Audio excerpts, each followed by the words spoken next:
ambitious, bold policies that he announced.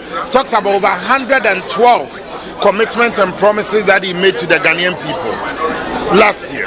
Out of that, we have had the president and the government delivering on 43 out of the 112. Number two, we have had the NDC also having 41 being ongoing projects, and you've had 25 not being touched at all.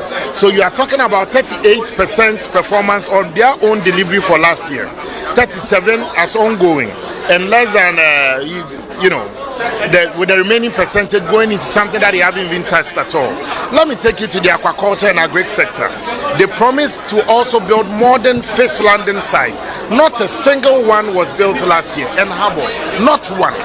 So clearly you were tough and heavy on rhetoric, but very slow and low in the delivery of it. Let me also take you to the area of employment. I was amazed to hear His Excellency the President talk about 1 million jobs being created. When I listen to radio stations, when I watch your TV channels, I hear phone-ins. I see and hear and listen to text messages.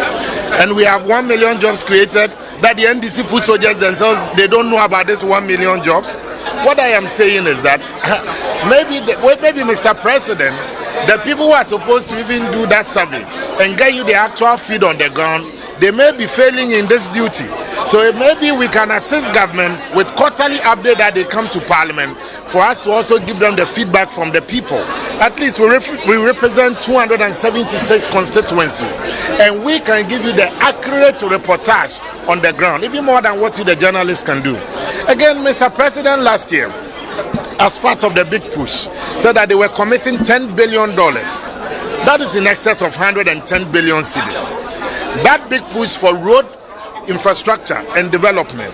Out of that, the government, the 110 billion cedis promised last year, they made a commitment of 50 billion covering 2025 to 2028.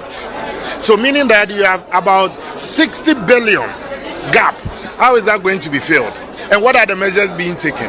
Under the apprenticeship, the National Apprenticeship Program, or what they call the Ejumera Project, last year, you enrolled 10,000 young people.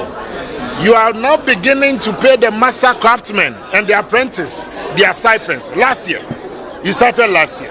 10,000 of them, you are now beginning to pay stipends, as Mr. President said, and said some are ongoing. Just 10,000 of them. And you come to tell me that this year, you are going to recruit 100,000 of them.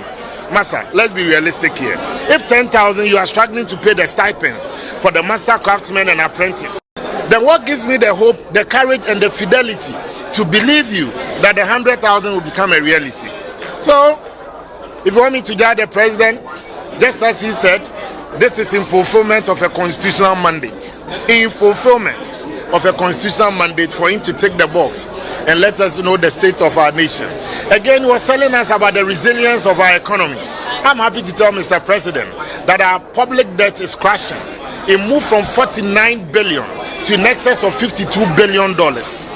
That is not a reduction of our public debt. That is an increase in our public debt.